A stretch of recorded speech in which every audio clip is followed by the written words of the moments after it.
आज की जो मैं कहानी लेकर हाजिर हुई हूँ, उस कहानी का नाम है हांडी का भूत। रमेश और उसकी बीवी कमला एक पुरानी हवेली में किराए पर रहने आए थे। ये हवेली कई सालों से बंद पड़ी हुई थी। गांव वालों का कहना था कि इस हवेली में एक भूत रहता है जो हर पूनम की रात को किचन में आता है, हांडी में कुछ पकाता है और अगर कोई उसे रोकने की कोशिश करे तो वो इंसान कभी वापस ही नहीं आता। रमेश ने इन बातों को देहातियों का वहम समझकर नज़रअंदाज कर दिया, लेकिन पहली पूनम की रात सब कुछ बदल गया। रात के तकरीबन 12 बजे कमला की आंख खुली। किचन से बर्तनों की आवाज़ आ रही थी। वो रमेश को जगाने गई, मगर वो कमरे में नहीं था।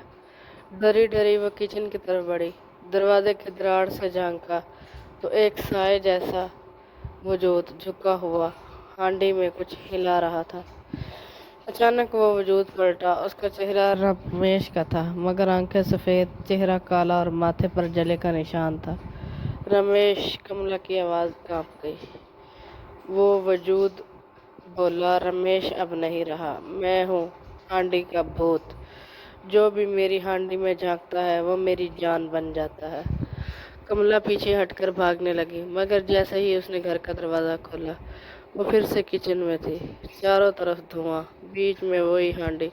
उस दिन के बाद कमला भी लापता हो गई। लोगों ने सिर्फ हांडी के अंदर एक छोटी चिट्ठी पाई, मेरी हांडी में जो झांके वो अपना चेहरा हमेशा के लिए खो दे।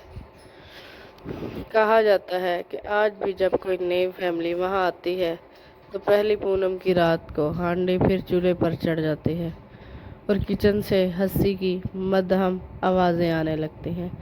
कैसी लगी मेरी स्टोरी आपको?